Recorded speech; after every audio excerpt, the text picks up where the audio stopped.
Hello, everybody, and welcome to the Great America Show. It's great to have you with us. Happy Monday, and I hope you all had a great weekend. It was a rather slow weekend for news, that is, unless you lived in Chicago. In Chicago, at least 7 people were shot, 2 fatally, in just about a 5-hour time frame on Sunday morning. That is, of course, under the watchful eye of Marxist Dem Mayor Brandon Johnson.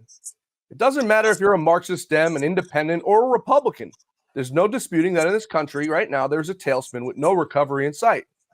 We have record numbers of illegal aliens being welcomed into the country, crime in deep blue states surging, and a drug epidemic that is destroying families and cities. This, of course, is all under the watchful eyes of Joe Biden and Kamala Harris. Over the weekend, President Trump picked up the endorsement of the oldest and largest police union in America, the Fraternal Order of Police. Patrick Yost, who is the president of the union, oversees roughly 700,000 members, released the following statement with the endorsement. Quote, public safety and border security will be an important issue into the last months of the campaign. Our members carefully considered their positions of the candidates and the issue, and there was no doubt, zero doubt, as to who they want to be the next president for the next 4 years, Donald J. Trump. During his first term as president, President Trump made it clear that he supported law enforcement and border security. In the summer of 2020, he stood with us when very few would, and with his help, we defeated the Defund the Police movement. Our guest today is James Gagliano. He's the mayor of Cornwall-on-the-Hudson, a small town in upstate New York. He's also a retired special agent with the F.B.I. James, it's great to have you with us. Thanks for joining us today. The largest police union in America endorsing President Trump now for the third time. What does that tell all Americans who care about border security, who care about crime in their deep blue cities, even their Republican cities? John, I think it sends a message. And look, you know, the police try to take that neutral and detached position, right? Now, obviously, the FOP is the largest police union. I believe it has somewhere close to 400,000 members. But look, when we have a country where there's a binary choice every 4 years, you have to choose one or the other. You don't have to be in love with a candidate, but you have to choose a candidate that best models your policy positions and has your best interests at heart. And look, Kamala Harris, whether she was the San Francisco district attorney, whether she was the California attorney general, when she was the senator from California, and as the vice president, has a horrific record when it comes to law enforcement. So, John, I was not surprised. I could tick down a list of things Kamala Harris has done, which would have made it just impossible for the union to back her. You know, you look at like things going on in New York City right now. New York is paying migrants, and I'd mentioned to the audience that you're a mayor of a small town in upstate New York.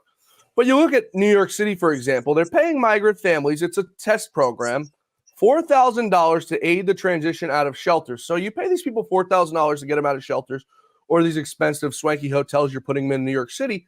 You give them the $4,000, and then where do they go, James? Yeah, so you and I have a friend in common, and that's Joe Borelli, who's a councilman from Staten Island. Joe's a minority leader on the New York City Council, obviously a Republican. Right. And Joe made a comment the other day that I think really resonates, and I'll tie it back to what you just said. Do you realize that it's costing New York City residents $5 billion, that's billion with a B, $5 billion a year to house and care for these migrants? Now, look, when New York City Mayor Eric Adams was running, he proudly proclaimed that under an Adams administration, New York City would remain a sanctuary city. What is a sanctuary city? It's a city that openly defies immigration laws and refuses to cooperate with federal authorities. So Joe made the point, $5 billion a year to this. Now, New York City has a $112 billion a year budget, but $5 billion, that is like the 9 top cities in the country outside of New York City.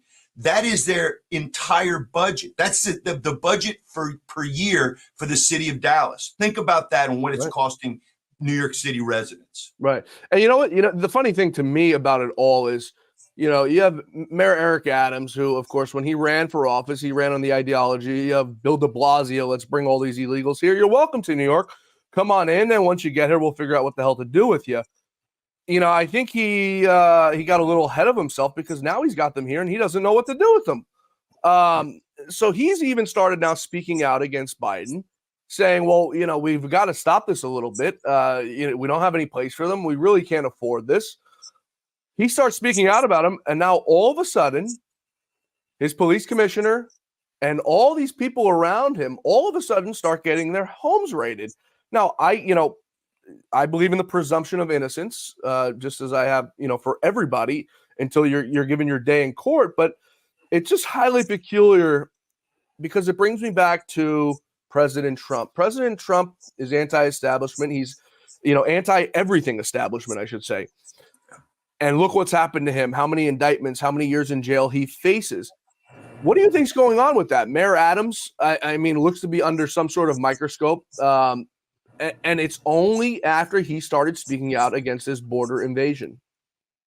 Yeah, so you have a chief executive, and I think one of the things, and it is probably Shakespeare would have referred to it as a fatal flaw for leaders, and especially political leaders, is when you value loyalty over competency. And let's look at the Mayor Adams administration. So his first deputy mayor, Sheena Banks, has a fiance, David Banks, who's the school chancellor. Both of them are under investigation. Yep. His police commissioner, Edward Caban, and the police commissioner's brother are under investigation. Phil Banks, the deputy mayor for public safety, under investigation. Terrence Banks and Tim Pearson, another advisor, all under investigation. And look, I equate this to when you value loyalty, when you put your little cabal together, and I'll use that word, versus hiring via meritocracy and the most qualified, competent, and honorable people, John, this is what happens. Yeah, it's actually funny you say that. I have best friends who I wouldn't hire to work. I mean, they're my best friends. I'd do anything for them, but I wouldn't hire them to work for me if they paid me to come work. It's crazy that you're just seeing this now just all across the board. You had Bob Menendez in New Jersey now being forced to resign because of how corrupt he was. And before we got on this show, we were talking about, elected officials not making that much money, so it leads to corruption. If you would share for the audience what the budget is for your town, if you want to share with them your salary for being mayor of Cornwall-on-the-Hudson. So in New York State, there's 1,500 municipalities across the state. That's towns, cities, and villages. And I'm the mayor of a small upstate village in the county of Orange. And there's about 560 or so of those 1,500 municipalities that are villages. And look, nobody gets into politics at this level to enrich themselves. It's just impossible to do it. I mean, if you include the water system, I have about between a $7 and $8 million a year budget.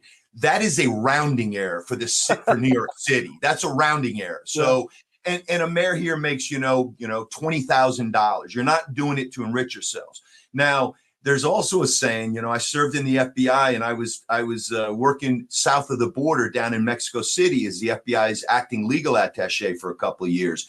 And there was a saying in Mexico that you assume corruption unless proven otherwise. And I think in the United States that people look at that kind of a saying, that little quip, and suggest, why is it we have so many people inside the Beltway? They don't do the old school, Mr. Smith goes to Washington, does a term or two, and then goes back home and takes care of his farm. Right. Mr. Smith goes to Washington, a la President Biden, and spends 40 or 50 years there enriching themselves to the point where they're making and they're worth millions and millions of dollars. So yeah, it's definitely part of the system, and that's unfortunate, John.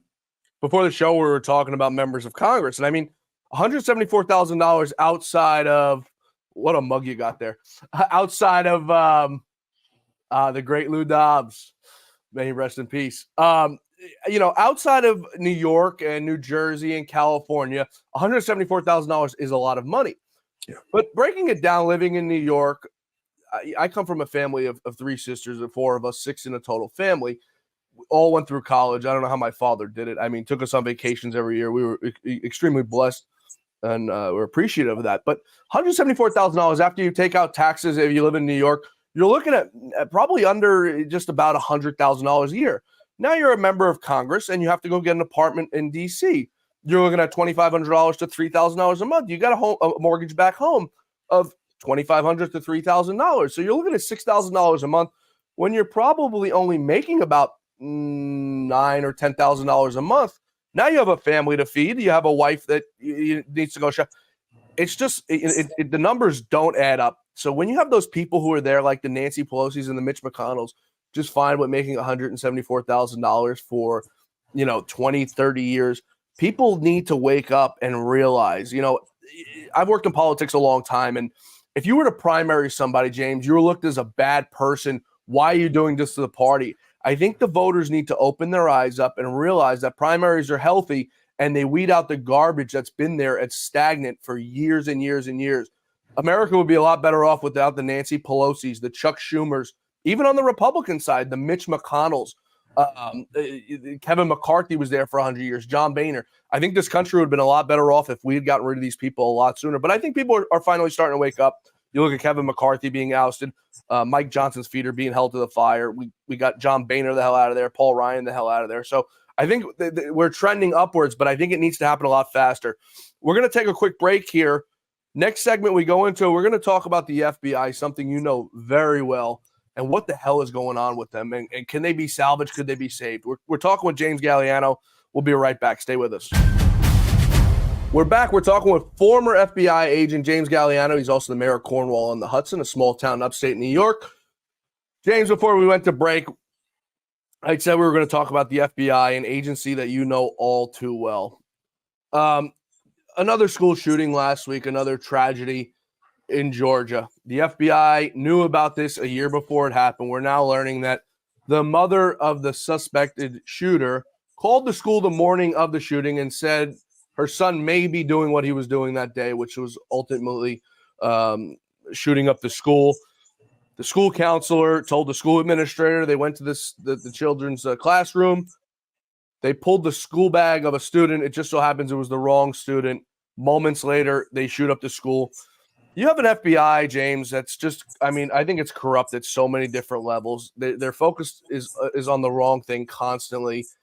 I'd say 95% of their focus is on President Trump and everyone around him about how they can destroy their lives. I'd say about the other 4% is on January 6ers or people who believe the election was stolen. And then about 1% on everything else. What's your take on this all? So I'll push back a little bit. So the FBI, understand it in context. New York City is a city of 8.4 million people. They have a police department of 36,000 cops. Right. The FBI, all the employees in the FBI are 36,000. They only have 12,000 special agents to cover all 50 states. And they work in 63 or 64 different embassies around the globe. So they don't just have the responsibility domestically, they've got the responsibility overseas. Yeah. So they're spread thin. Now, having said that, the vast majority of the men and women, the 12,000 FBI agents, are good and decent people they're following the evidence bereft of fear, favor. They're going to get the bad guys. Is there a problem at the top? And I would argue there's been a problem at the top since James Comey and Andrew McCabe were in charge of the FBI. I think your point is well taken. Keep in mind, the FBI director is a political appointee, right? They don't run for office. They are a political appointee. Now, having said that, are there some things that they have failed at recently? Yes. Now, I'll cut them some slack in regards to things like this. Somebody calls in and they say, I've got a tip. There's a kid, he's saying some crazy things online. He's 14 years old. Okay, we have a First Amendment here. So you've got to flesh through. We're allowed to say things that are hyperbolic. You're allowed to say certain things in the heat of the moment. You're allowed to say things as part of satire or comedy. So you have to sort through all of that and then make a decision. What is somebody doing that's either blowing off steam, saying something to be funny or pithy, no matter how much we detest it? But remember, free speech is about protecting the speech we hate, not the speech that we agree with. One point on that, James. Yeah. They got this tip and they met with him. They had to have taken it seriously enough that they went to go meet with him and his father, no? Yeah, so they stop in. Here's what we call it, John. It's called a knock and talk. That's all we can do. We don't have a warrant. If they tell us to get off their property, we have to, because a judge hasn't signed a warrant. Right. There's no probable cause that a crime has been committed, is currently being committed, or is about to be committed. So you're doing it on your experience. You're trying to sort through all of it. The FBI gets tips like this by the thousands every year. And again, I'm not blanketly saying that I'm shilling for the FBI right here and saying, hey, it's not their fault. What I'm saying is difficult business to discern what's real and what's somebody saying something stupid, some knucklehead kid where the parents crack them in the head and say, don't do that again. That's a tough job. Right. You know, you mentioned something that we constantly hear, and I'm going to push back on you now on something. Rank and file FBI agents, right? Lou has talked about this on the show now for the last, since we started the show, and back all the way to his shows on Fox Business in 2015. Rank and file, there's good and decent people. At one point, Lisa Page and Peter Strzok were rank and file people. They made their way up the ranks. It turns out they weren't such good people. If there are good, and there are good rank and file people, I'm sure, but I think they're far and few in between. If I went to work every day, James, and I was one of the good guys, and I saw what these people were doing, and I saw what they were researching and what they were looking into and what they were putting their time and resources into, and I saw what they were doing, I wouldn't be able to sit back there in good faith. But there are people who are doing that, and they're probably by the thousands. Those aren't good people. They're watching crimes be committed under our eyes and American civil liberties being attacked. How do we get to the bottom of this? Anything short of dismantling the FBI completely. So that's a decent pushback. I'll argue that in the thousands is probably not the right number. Are there bad people in the FBI? Look, there's bad people in society, every walks of life, every profession. But the vast majority of FBI agents daily are just doing their job. Now, you would say to me, well, Jimmy, how the heck could they not have seen that this was happening? And here's what I'm going to say. When you're an FBI agent and you're working cases, whether it's pedophilia, crimes against children, bank robberies, assaults, missing persons, violent street gangs, Russian espionage, whatever you're working, you're very siloed into that discipline. So you're not looking into election interference if you're working on a squad that is investigating the Gambino crime family in New York City. So you don't see it. Now, as you move up the ladder, you have more and more influence over what can and cannot be investigated. And that's why I argue, and many retired agents like me argue, it's not the rank and file. Because if some kid came to me and said, hey, boss, I'm a supervisory special agent, and they want to come in and say to me, I want to investigate this. And I'd say, well, no, you can't, because you'd be violating civil liberties. The Department of Justice, the Attorney General guidelines would never support it. And there's no there. Now, the higher you get, you're able to influence that more. So that's why I'd say it's a much smaller group of people that are making these cataclysmic mistakes and these partisan decisions, not the rank and file. I understand that, and I take that point, but the way I look at it is it's like a skunk, right? If a skunk dies on the 12th floor of the FBI, you're going to smell it on the 11th, you're going to smell it on the 10th, and you're going to smell it on the 13th floor. To me, it's just hard to believe with how many cookie crumbs these lowlives like Peter Strzok and Lisa Page have left behind, and how sloppy they were for people, the rank and file people, to not. You have like guys like Garrett Ziegler and the other fellow, I forgot his name, from the FBI and the IRS. Those were two rank and file guys whose now lives are ruined because of what they did, the bravery they came out and did, and said, this government's corrupt as hell, and they're trying to shield Joe Biden and they're trying to shield Hunter Biden. And their lives are ruined. And I don't think we would normalize that. Those guys are really good guys and very decent people for what they did. If we had 10, 20 more of those in every agency, I don't think this stuff would be allowed to go on. Now, we are responsible. The Republicans are responsible in some sense. President Trump put Christopher Wray in there. He should have never been in there in the first place. Christopher Wray doesn't know, his rear end from a hole in the ground. I don't know what he's still doing there. Why Trump let him stay so soon. Your thoughts on Chris Wray? Sure. Let me get to that, but I just want to close this loop on the last thing we just talked about. Understand this for people watching this and your listeners and viewers. Peter Strzok was a deputy assistant director, a DAD, as you pointed out, on the 7th floor, which is FBI headquarters where all the senior executives are.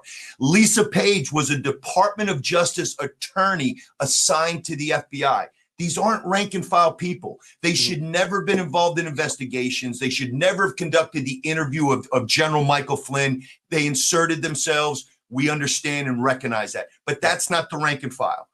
Getting on to Director Wray. Look, there have only been 8 FBI directors in the history of the FBI. And we started in 1908.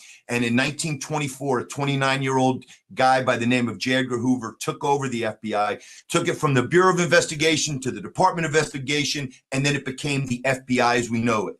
He served 48 years at the helm from 1924 until he passed away in 1972 under 8 presidents, from Calvin Coolidge all the way to Richard Nixon. It's incredible that of the 8 that the FBI's had, FBI directors that were Senate appointed, I served under 4 of them. It's crazy because we had interim directors there. Right. When Director Wray was appointed, and it was after I'd already retired from the FBI, I was heartened. I thought this was going to be a breath of fresh air after the Comey era. Yeah. But I will argue that watching him in front of Congress, whether it's the Senate Judiciary Committee, the Homeland Security Committee, the Oversight Committee, he's been a disappointment to me. Now, he'd argue that you don't know what you're talking about. You've been retired for 8 years. But I think in representing our agency and the way that he's doing it, something needs to change, John. I will agree with you on that. And I do not believe he's the right man for the job. I think the man's a total fool. I won't even stop short of calling him an idiot. I mean, I want to take a quick break here. I want to continue this conversation and go deeper into it. I mean, just some of the things he's said and done and his arrogance, I mean, just drives me insane. We're going to take a quick break. We're talking with former FBI Special Agent James Gagliano. We're coming right back. Stay with us. We're back. We're talking with former FBI Special Agent James Gagliano. James, before you went to break, we were talking about none other than Chris Wray, who I think is probably one of the most arrogant people in I call him politics. We'll call it politics because that's really what it is. It's a political role. He's debuting a new strategy to combat foreign election interference. The director on Twitter the other day posted a message, a little graphic, and it said in big bold, "Knock it off." I really don't know who that's stopping. I mean, it's just kind of like an 8-year-old you're telling not to touch the stove, and someone tells you not to touch it, you want to touch it even more. I mean, how stupid is this FBI got? I mean, this man I'm just going to stop right there. Your thoughts? Yeah, I don't get the strategy. I think it's the same as when people asked President Biden recently, what would you say to Hamas in regards to, more attacks on Israel after October 7th last year? Yeah. And he turned and looked at the camera and said, don't. I mean, I don't get it. I don't think it's effective. I think they're trying to do everything. Look, for your listeners and viewers to understand, there are 4 major bad state actors that are hostile to our country: Russia, China, North Korea, and Iran. They're looking at trying to do everything they can. And interestingly enough, because we talked about J. Edgar Hoover just a minute ago, back in 1958, J. Edgar Hoover wrote a book called Masters of Deceit.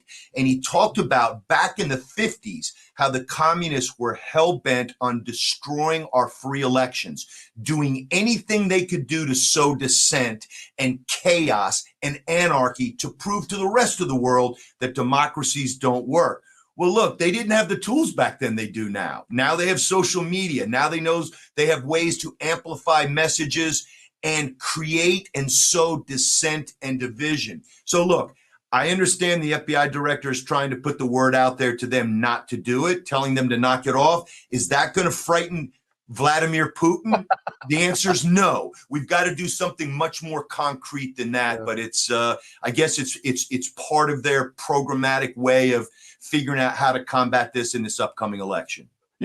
They say, you said them 4 state actors. One of them is one that just keeps coming back and back and back, and that's Russia. Yeah. The only thing Russia's been accused of and found guilty of is posting messages on Facebook and doing TikToks. Yeah. Now, I guess you can go into the whole FARA thing and their lobbying and this and that, but we didn't look at that for Hunter Biden, so I don't know why we look at that first place. What is Russia doing that is so bad? And I'm not endorsing anything they're doing by any means, but the FBI says these people are a grave threat to society and to our elections. I would argue that the FBI is a bigger threat to our elections with all the election interference they've done with President Trump. What are these so-called Russians doing that is so detrimental to our system, aside from the things that they've been accused of, such as posting TikToks online, which I think is absurd. Well, it's sowing division. And if we look at this from a a historical perspective, you're a little bit younger, but back in 1979, when a group of Iranian students took over the U.S. Embassy in Tehran, what was one of the first things that they did?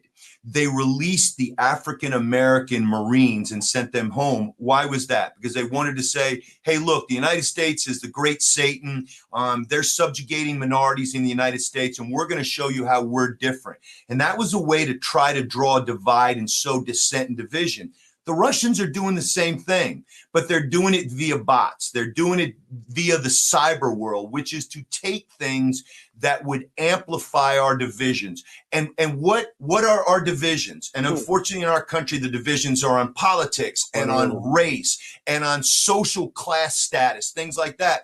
And that's why they play it up. I mean, it's the classic playbook from 1958, Masters of Deceit. J. Edgar Hoover wrote about it. It's just 21st century technology. But James, what divides Americans more than, trying to jail your political opponent, perhaps? Baloney charges. I mean, in New York, you had the other day, you had a top DOJ brass caught on camera bragging that what they did to Trump would have never happened to anybody else if it weren't President Trump. You have China. You want to talk about China and Russia? James, they're laughing at us right now with the shit that's going on in this country.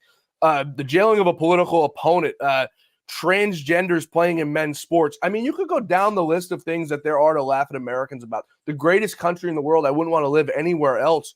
I would never dream about living anywhere else. But, I mean, what causes more embarrassment and division than what's going on right here inside of our own country, from Kamala Harris, from Joe Biden, from a DOJ, from an FBI to local law enforcement? Yeah, I think you make a good point about lawfare. So lawfare is the weaponization of our legal system.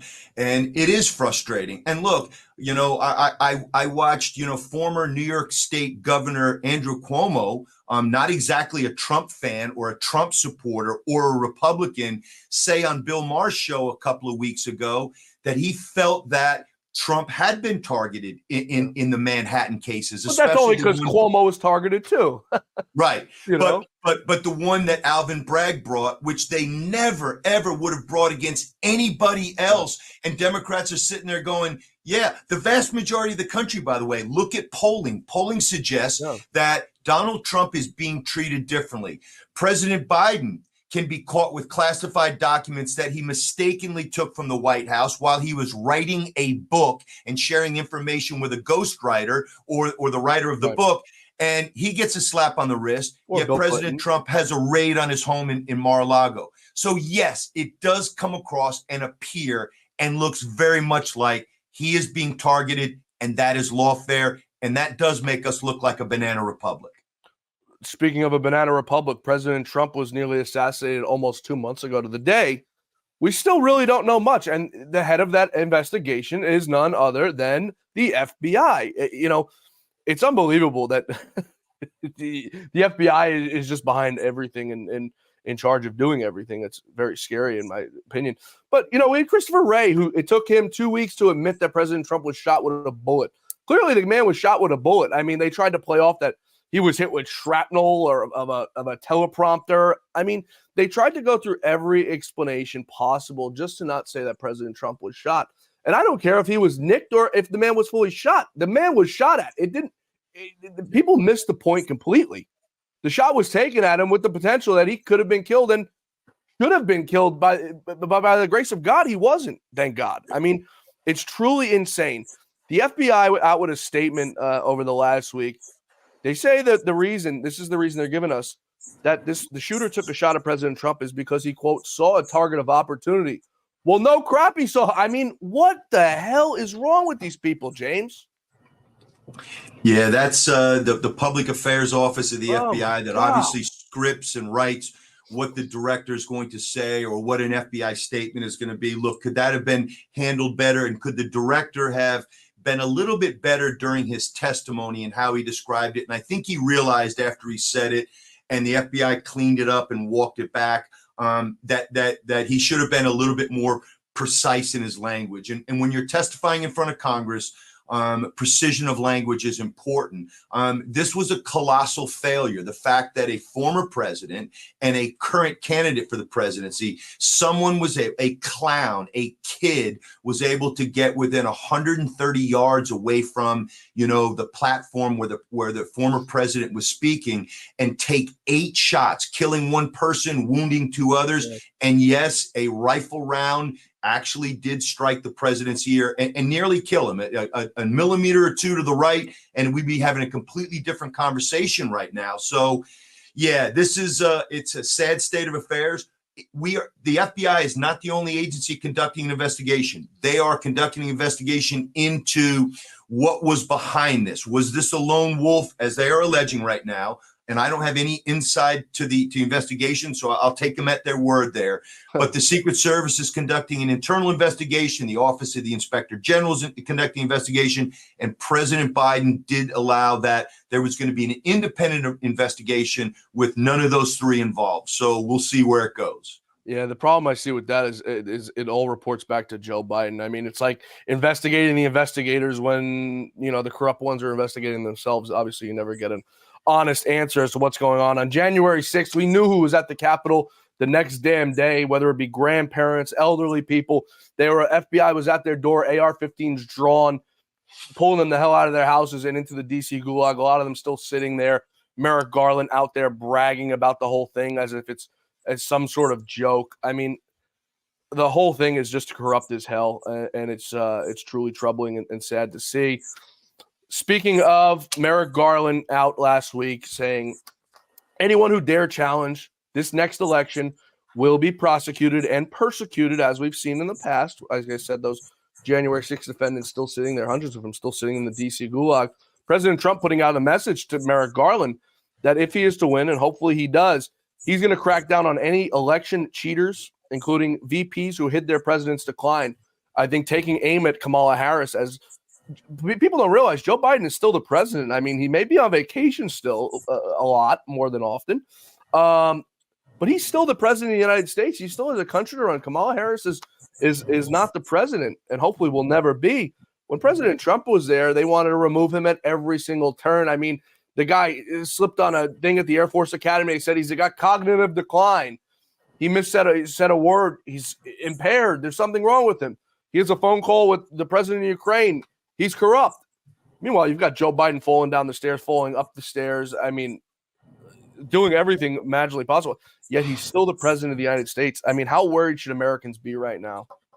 Well, there are actually 4 branches of government, right? So we all know the 3, the judiciary, the legislative branch, and obviously the executive branch. The 4th branch, the 4th pillar, the 4th column, if you will, is the media. And unfortunately, John, to your point, the legacy media is on one side. They put their fingers on the scale, and the fact that they hid and kept hidden from the public, the fact that there was, acute cognitive decline that was obvious to anybody with just watching remotely from a distance, and they pretended that he was fine. He was the smartest guy in every room, and he's never been sharper, and they continued to mouth these talking points from the White House. They should be ashamed of themselves. Now, when you talk about where we're going, if President Trump wins and what's going to happen, well, first of all, to protect elections, the fact that we don't require voter ID is absolute travesty. I mean, you need ID to buy alcohol, cigarettes, open a bank account, get food stamps, get on welfare, get Social Security, apply for a job, apply for a mortgage. But you don't need one for the most sacrosanct rights that we have in this country to register your vote. 1 man, 1 woman per vote. And you don't have to do it. And I hope that's something that changes, because with mail-in ballots now and the extended time, early voting 60 days in advance of an election, it's insanity. And we're losing our democracy. That's what's happening, John. Well, it's all to protect, I think, and there's no debating it, the illegal aliens who are coming into the country. I don't think there's any doubt that the Democrats want them to vote because they sit on one side. I mean, they let them into this country. So of course they're going to support the policies of these Marxist Democrats. I think America needs Trump now more than ever. And if this headline doesn't scream it more than ever. Warmonger VP Dick Cheney endorses Kamala Harris, says Trump is the greatest threat to democracy and to the republic. Him and his daughter, Little Miss Piggy, Liz Cheney, who got absolutely crushed out of her seat. I mean, if that doesn't say we need Trump more than ever, I mean, Dick Cheney was behind all of the bad things that George Bush did in his administration, bringing us into Iraq, into a never-ending war to do absolutely nothing. You know, your thoughts as we wrap up here. Sure, it's the same thing. I mean, look at the way the Democrats like Barack Obama and Hillary Clinton and Joe Biden embraced Senator Robert Byrd, who was a senator from West Virginia who had an epiphany. He'd been a grand dragon in the KKK, but had an epiphany, became a Democrat, and all of a sudden he was okay. And it's the same thing here.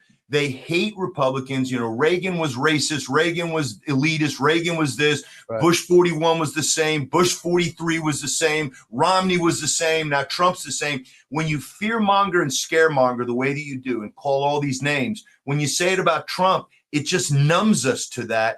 And the fact that people that you once said were war criminals and horrible human beings, because they now are suggesting that we vote for your candidate, now you're okay with them? Yeah. If that's not the biggest pander for patronage, I don't know what is. No, that's what Democrats are good for. James, where can people follow you and follow all the work that you're doing? Appreciate it. I'm back on Twitter now after a brief interruption, and it's James A. Gagliano. That's James A. Gagliano, Gagliano. You can follow me there. And thanks for all the great work, John, you're doing in really trying to keep alive the legacy of Lou Dobbs. Thank you. James, when me and Lou set out on this mission, just a few years ago and started this thing, we had one vision in sight, and that was to help President Trump get reelected in November.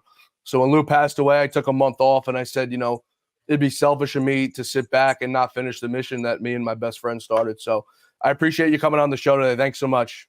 Thanks. You got it, John. Thanks a lot. James Gagliano, a great American. Thanks, everybody, for being with us today. Please be sure to join us back here tomorrow for the Great America Show as our quest for truth, justice, and the American way continues. Please be sure to follow me on Twitter at John Fawcett NY. That's John Fawcett NY. And on Truth Social at John Fawcett. Shoot me a tweet. Let me know what you want to hear more of on the show. You could also email us at info@LouDobbs.com. We'll see you back here tomorrow. May God bless you. May God bless America. And may God bless the great Lou Dobbs.